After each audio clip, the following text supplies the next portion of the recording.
Good evening. His name is Buster Keaton, and he's got a secret.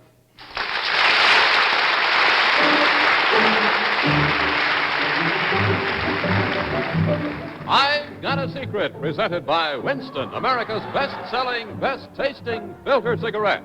Yes, Winston tastes good, like a cigarette should. Now, Winston filter cigarettes bring you America's #1 panel show, I've Got a Secret, starring Garry Moore.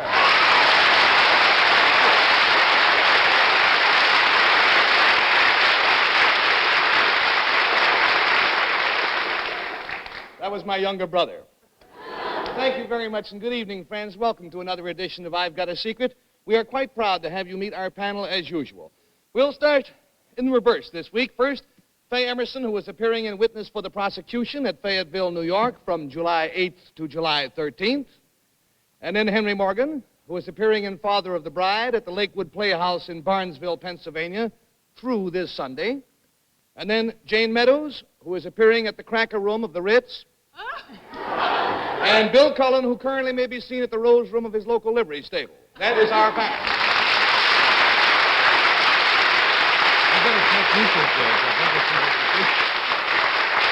We have one piece of unfinished business for tonight, friends. We must regretfully announce that the entries are now officially closed on the I Want to Marry Henry Morgan contest. It ended officially at midnight Saturday, June 30th. We will announce the winners next week, and the prizes will be awarded the following week. At that time, you will meet the winners, and so will Henry. Now, panel, you all set to play the game? Yep. All right, will our first contestant come in, please?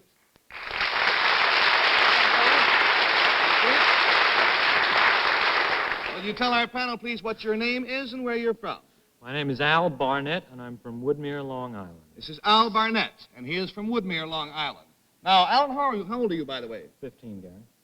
15. You're a very mature-looking 15. I happen to know it's right. All right, Alan, if you'll whisper your secret to me, we'll reveal it at the same time to the folks at home.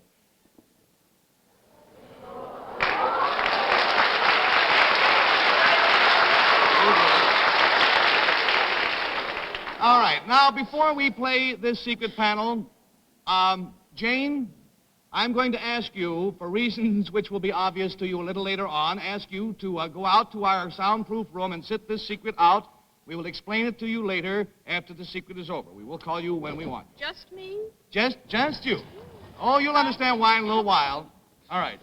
Now, to help classify Alan's secret, it concerns something that he has, and we'll start with, let's start with Henry. It concerns something that he has. Do you have something of Jane's? No. Do you have something that, boy, this is real odd. Do you have something that would, no, it couldn't embarrass Jane. Do you have something that affects somebody who is connected to Jane? No. Do you have a thing? Is it an object of some kind? Yes. Is it a fairly reasonably sized thing, like so? I think we would have to say various sizes. A collection of things. Would it help me to fiddle around the way you do on this kind of show and say, are they all metal or all wood? Should I do that? Mm-hmm, yeah. Metal? No. Wood? No. Vegetable? No. Is it like jewelry? No. Minerals? No. Are they alive? Yes. Ah! We have $20 down and $60 to go. Hi, Faye. Oh, dear. Hi, indeed. Well, you are a former farm girl, so we figured that live things wouldn't bother you. Yes, thanks a lot. All right, you're on. Is what you have, it's alive. Something that might have upset Jane. Yes. Snakes! Oh, don't say it! That's going to cost him another $20 because you went out of turn. All right. I'm sorry. $40 down for it's okay, Henry. I don't blame you. $40 down, $40 to go, so we know that he has snakes. Now what? Faye? Well, I don't know. I'm leaving, that's all. You know, I may not be in her delicate condition, but I don't like them any better. How many? Do I have to find out how many? Or what kind? Or How many and where? have you got more than 50? No. Have you got less than 10? No. Have you got 20? No. Well, that's two. Already you're too many anyway. 25? No. All right, $60 down and $20 to go. We go to Bill Cullen. Are these snakes locked up or chained or whatever you do with snakes? No. What do you mean? I don't know why you sent Jane out. We're all scared of snakes. He may have them on him. You got the snakes, oh boy. You got the snakes on you at the moment? Yes, I do. Uh-huh. Well, why don't we go next door? If you go next door, you're going to end up seeing snakes anyhow. You might as well stay here. All right. We have forfeited the game, $80 down. This young gentleman is the youngest professional herpetologist in the world, to our knowledge, certainly in this country. How long have you been dealing in snakes, Alan? Oh, about 3 years, Gary. About 3 years. And where are some of your clients? Who buys your snakes? Well, my clients range from Sydney, Australia, to Port Elizabeth, South Africa, to Singapore, and all over the States. Remarkable, not only a remarkable profession, but a remarkable industry for a young fellow 15 years old. Now, of course, we sent Jane out because Jane, some people have an unreasoning fear of snakes. Jane is one of them. She just can't abide them. Now, every time we show snakes on a show, I get 8 million letters from people saying, you made me ill. I want to warn you right now that we are going to reveal these snakes. If you are among those who are queasy about it, please tune to another channel and come back in a couple of minutes. Don't watch and then write me a letter, okay? All right, Alan, let's get out here. Here we go. Don't worry about them, friends. All is going to be well. Let's put them around us. All right. Now, what are we going to start with? Well, supposing we... This is an African rock python from South Africa. This is an African rock python from South Africa. Would you put him in the tank for me? What? Would you put him in the tank for me, Gary? Would I put him in the tank? Oh, I guess I just as soon put him in the tank as not put him in the tank. There you go, buddy. There you go. Easy. All of you, now all of you, the whole thing. All right. Where's the top of the tank? Oh, then we'll come out. Then how about a coach whip? Coach whip. This, I believe, is the fastest snake on the American continent. Isn't that right? I believe so, Gary. Faye, he can even outrun you, I think. All right, let you put him in. All right. All right. Supposing we go now to another coach whip. That's another coach room. Oh, he is. Now, this is a beautiful thing. Really, no kidding. It has kind of a mottled, it's very light on the bottom, and it gets to be a jet black up near the head, and it's really quite lovely. All right, down you go. Next, we have a yellow rat snake from Florida. Even prettier, a yellow rat snake, and it's kind of coral in color, and brilliant brilliant yellow near the mouth. All righty, fine. And Papa yellow rat snake. Oh, a larger yellow rat snake. Look at the length of that fellow. What is he, about 6 feet, would you say? I'd say he's close to it, Gary, yes. Close to 6 feet. 5.5. 5.5. All right, Papa, down you go. You got one. You got one coming up there. All right. Here we go, fellas. Next is a boa constrictor. This is a small boa constrictor from South America. Only the very large ones can kill humans by constriction. Isn't that right? And at that, it would be a close fight. Yeah. All righty. Down you go, boy. All right. Another boa constrictor from South America. That's yet another. Is that a different species or the same species? Same species. Same species of boa constrictor. All right. Gary, Yeah, Henry. I gotta have that suit.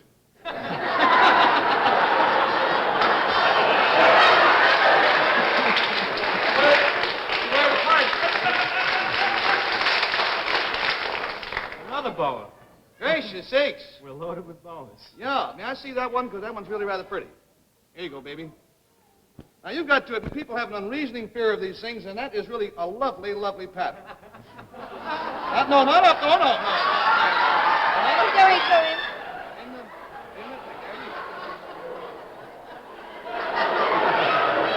I almost had the suit without Gary, meaning this to. one's coming up on. I've got another one going out there. Alan, another move on out. All right. Next, we have a red rat or a corn snake from Florida. Corn snake from Florida, and that is perhaps the most subtly marked of them all. Down. Hit him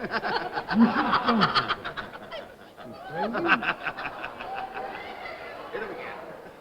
Last but not least, we have Come a on, sit down. Brooks king snake from Florida. Brooks king snake. Now these are the kind that people will keep in their basement to get rid of rats, and are really quite tame. Even the smallest of children play with these, and are really quite nice. Okay, go see your friends. There you go.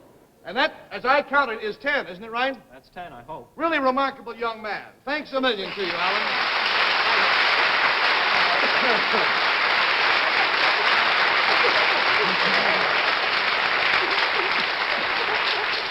Will you call Jane back in, please? Let's have Jane back in. Jane. All right. Now then, while Jane is coming back in, let me say a few words to you about our ever-loving, nation-leading, perfect-smoking Winston cigarettes. I have a note here from our client which asks me to remind you that we've got the long weekend coming up and that you should go up and stock up on Winstons for this coming holiday weekend, and I certainly go along with that. Now, you go to your cigarette dealer and you order your Winstons for the weekend first thing tomorrow, because tomorrow night your dealer is going to be so deaf from all those firecrackers going off, he's liable not to hear you right. And instead of giving you Winstons that taste good like a cigarette should, he might give you something else that tastes awful like a cigarette shouldn't. And then you'll be sorry. You'll be like the husband who asked his wife to make the punch for the party, and when she got it all finished, he took a taste of it and he says, "Goodness sakes, this stuff tastes terrible. Are you sure you put in the liquor?" She said, "Liquor? I thought you said lacquer." I thought that was pretty comical. In any event, you can be real sure that there is no adequate substitute for that fine Winston flavor. We figure that it's America's best-selling filter cigarette because it is America's best-tasting filter cigarette. So you combine that fine taste with our exclusive filter that lets the flavor get through to you, and you've got as good a cigarette as anyone can reasonably ask for. So you hike on out tomorrow morning now and get yourself enough Winstons to last you for the weekend. There is nothing worse than finding yourself on a beach or on a boat and not a cigarette stand or a supermarket in sight. You load up for the weekend and discover all over again that Winstons taste good like a cigarette should. Jane, I guess you gather by now what it was all about. We had snakes in profusion. Knowing how you feel about snakes, we thought it just as well that you would Garry, sit this one thank out. you, dear. You're more than welcome. All right, now may we have our next contestant, please?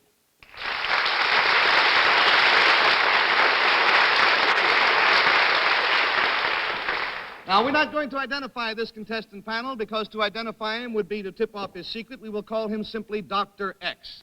Now, Doctor, if you will whisper your secret to me, we will show it at the same time to the folks out there.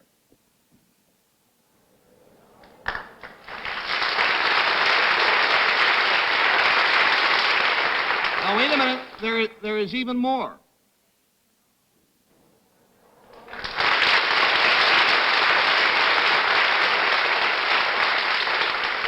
All right, to help to classify Dr. X's secret, I'll tell you it concerns something that he did, and we'll start with Bill Cullen, please. The name Dr. X always reminds me of those motion pictures like the mysterious machine of Dr. X or something like that. Yeah. You didn't make any of those pictures, did you, Doctor? You didn't make any of those particular movies. No. No. Dr. X, is this something you did recently? Well, I'm still working on it, yes. Mm-hmm. Is it something you did and are doing then in the normal course of your work? Yes. Let me say, Bill, lest we mislead you, however, that the original work on this was not done recently. It's a continuing action, but the secret, as stated, was not done recently. Is there any object connected with this secret then, Dr. X? Yes, I think I'm quite sure there's an object. Do doctors use this object? Yes, it's been used in surgery. Is this some kind of a machine that might be painful when it's used? Yes, sometimes it's most painful. Sometimes it's most painful. $20 down and $60. You're a wise man. $20 down and $60 to go. And we go to Jane Meadows, please. Then, if I gather right, Dr. X, you have been engaged in some kind of experimental work, which is still continuing. Is that right? That's right, yes. Do you work in any kind of a laboratory or a place like that? Yes. Would this remotely or in any way be connected with psychiatric cases? No, not especially. not. It would be more in the medical... In very rare instances, it's been known to cause a few, but that really isn't it really isn't the purpose of it. So let's say no, okay? There seems to be a great deal of laughter answering these questions. Could I assume, however, that what you are working on could be considered a blessing to mankind? I think, generally speaking, it has been a blessing, yes. It is a blessing, or it has been a blessing, you say? Has been and is. Do you use any little animals, mice, rats, or anything in your experimental work? Rabbits or anything? I have used them, yes. But I think it would be misleading to say so. You think what, sir? Misleading to... Yes, I think it would be misleading in the sense in which the question was asked. $40 down and $40 to go, and we go to Henry Morgan. So let's forget the rats and the mice. Doctor, would it help me, or anybody else, to know what kind of doctor you are? Why, my... Make him guess. Make him work at it. Yes, it would help. Sure. Yes, it would help. Are you a dentist? No. I didn't hear you. No, Oh, I'm not a dentist. Your research, I gather you've been doing some research on something that... Yes, I'm a research man. Yeah. It's going to help some common difficulty that we all experience, I imagine. Yes, I should say it were and has. Well, is it something as common as, what's pretty common, a common cold? Yes, I think it's as common as a common cold. We're getting into pretty obscure territory, and I think you fellows have led yourself down the garden path. Shall we cut him off? Let's cut him off, because you're just wandering farther and farther. Faisy, it was your turn, but if you'll forgive me, I'll forfeit the money and tell you that he is a doctor of science in the scientific medicine, scientific field. This is the famous Dr. Philo T. Farnsworth, who invented electronic television.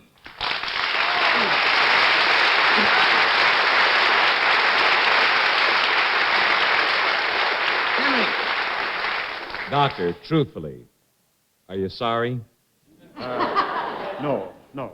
Well, it's up to you. I asked him the same question. He said sometimes. He said sometimes. Now, he is, of course, the technical director of Farnsworth Electronics Company in Fort Wayne, Indiana. And sir, how old were you when you invented television, or the first television machine as we know it today, first television system? I was 14. 14 years old. As I understand it, sir, let me say first of all that when I heard I was going to meet Dr. Farnsworth tonight, I expected an old man with a long gray beard. I just couldn't believe it. Now, I'd like to ask you, there had been television sets of sorts before you came along, had there not been? Yes, there had been attempts to devise a television system using mechanical discs and rotating mirrors and vibrating mirrors. But all mechanics, all mirrors? All mechanical. And what was your contribution? My contribution was to take out the moving parts and make the thing entirely electronic. And that was the concept that I had when I was just a freshman in high school. He was the one who put electronics into television, which makes it possible for us to have whatever it is that we have now. And then, of course, as the machines developed, there were other people who made contributions, too. Oh, yes. There are literally thousands of inventions important to television. And how many patents do you hold, sir, in the television field?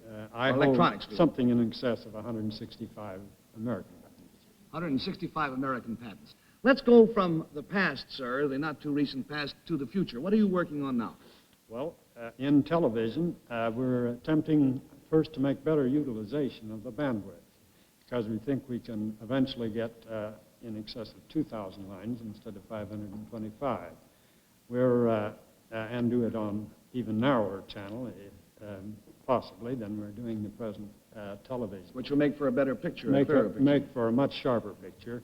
Then we hope, we believe in the picture frame type of a picture, where the visual display will be just a screen. Then we hope for a memory so that the picture will be just as though it's pasted on there. And many improvements will result in the camera when you use such devices, because there's part of the scene that you can remember, and you practically have a memory file of it, and will simplify production of it. He's also working in nuclear fusion, and some of the things he says that are going to happen, we're going to heat our homes, we're going to cool our homes, we will cook, we will run our automobiles, all transportation by nuclear fusion, and the future is unlimited.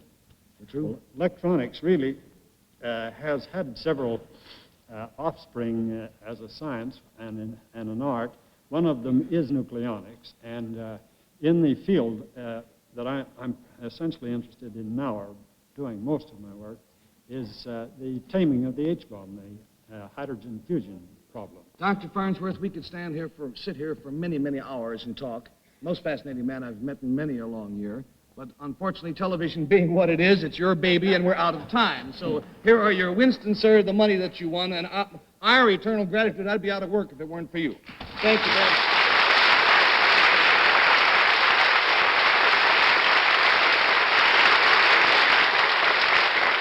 Friends, you will keep in mind, won't you, that the long weekend is coming up, and for heaven's sakes, drive carefully.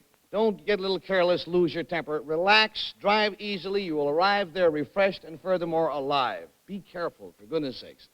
Now it is my great pleasure to introduce a true giant in the theatrical world, Mr. Buster Keaton.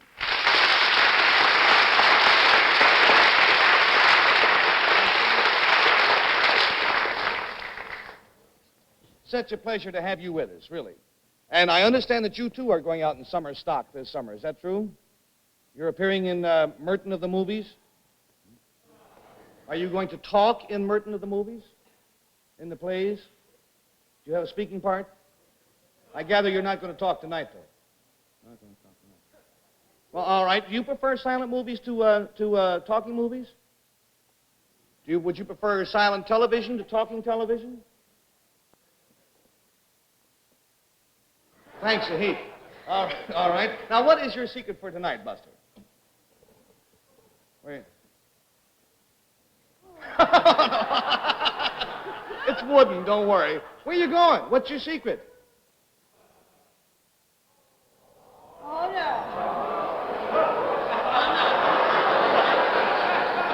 Buster, I don't think that that's plain enough. Sit down here and pantomime your secret to me. We'll show it at the same time to the folks out there. All right. What's your secret?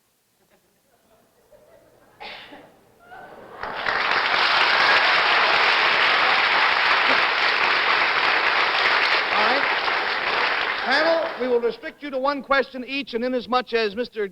Keaton is not speaking, all of your questions must be in pantomime. We will start with Jane Meadows, please. In pantomime, your first question, Jane. Your first and only question. The pie? Are you going to eat the pie? Is she going to throw the pie at you? No. All right, $20 down. Henry?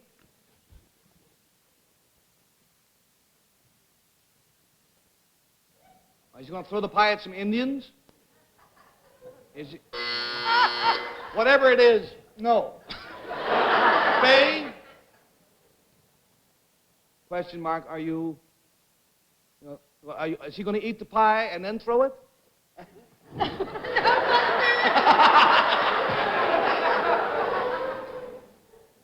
No. Buzz? And we go to Bill Cullen for the last question. Yes? Is he going to take the pie? Is he going to hit me with the pie? No, he's not going to hit me with the pie. I'll tell you, we have lost the $80. Buster Keaton is going to judge a pie-eating contest. Friend, I would like to introduce the two fearless gladiators who are going to take part in this contest. First, from Pittsburgh, thank you. First time in television. First, from Pittsburgh, Pennsylvania, there is Hungry Bill Cullen.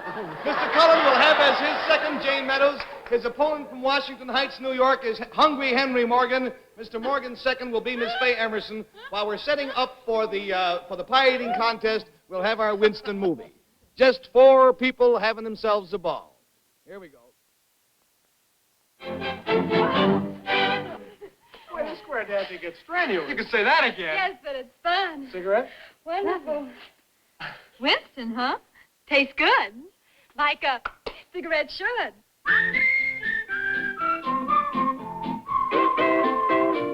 Winston tastes good like a cigarette should. Winston tastes good like a cigarette should. Winston gives you real flavorful, rich tobacco flavor. Winston's easy drawing too. The filter lets the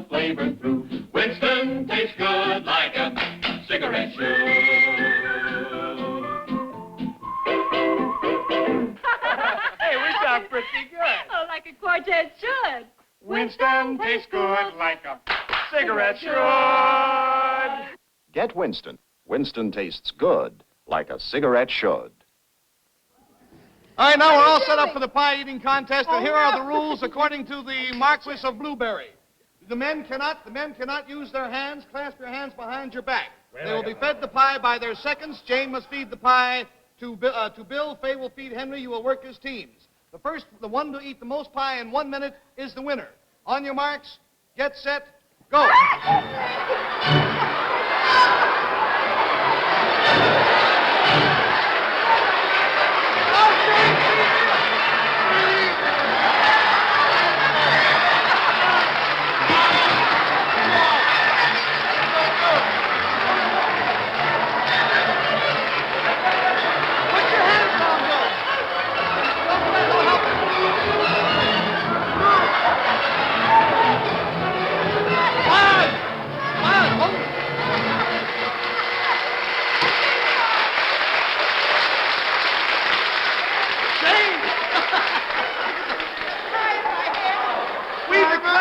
We declare Bill the winner because he not only ate as much pie, he ate Jane's thumb. Here are the trophies.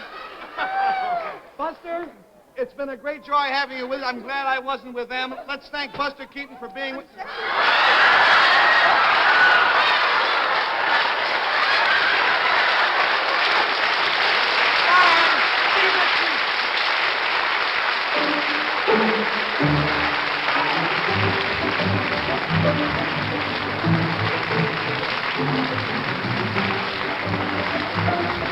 I've Got a Secret is brought to you each week at this time by Winston, America's most popular filter cigarette. Winston tastes good, like a cigarette should. Travel arrangements for I've Got a Secret are made through United Airlines. United Airlines flies our contestants in fast new DC-7 mainliners. Here's refreshing new enjoyment for sensitive smokers or any smokers. Salem, a whole new idea in smoking. Salem, take a puff. It's springtime. Salem cigarettes give menthol fresh smoking, good, rich tobacco taste. Most modern filter, too. It's delightful to smoke Salem. This has been a Mark Goodson, Bill Todman production. Miss Meadows Gown by Page Boy of Lord & Taylor. This is John Shannon speaking.